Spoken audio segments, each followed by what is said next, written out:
Thank you. Lawmakers in Montgomery are going home early this session. Tonight, CBS 42 State Capitol reporter Rashad Hudson takes a closer look at the work they've accomplished. Each year, hundreds of bills are filed in the Alabama legislature, and even a smaller amount pass and become law.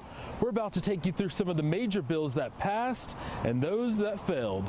The 2018 legislative session, by some account, may have been a non-controversial year, but there were some big items placed on lawmakers. We had probably one of the best sessions we've had in a long time. Alabama House Speaker Mac McCutcheon says the focus this year was to get to the budgets as soon as possible. Both the education and general fund budget saw increases, and leadership in the Senate echoed that sentiment. More money, pre-K, which we see that's having a big effect on our young people.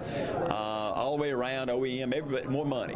In election years, you give state employees and education people a raise. Political analyst Steve Flower says raises for state employees hasn't always been the case. Some other positive notes for this legislative session in terms of what passed were a child safety bill and an economic development bill that dealt with the controversial exemption for lobbyists. But on the other hand, it was a bill that raised a lot of concern during the final days of the legislature. As of right now, we have really no real definition of what racial profiling is identified in the state of Alabama. Disappointed to say the least, Representative Marika Coleman felt the bill should have been given a fair chance this session. Speaker of the House Mac McCutcheon says going into next session, he will work to support the bill. In my law enforcement experience, a police department is no better than the community it serves. Now that bill joins a list of other bills that didn't pass. They include arming teachers and any type of gun reform.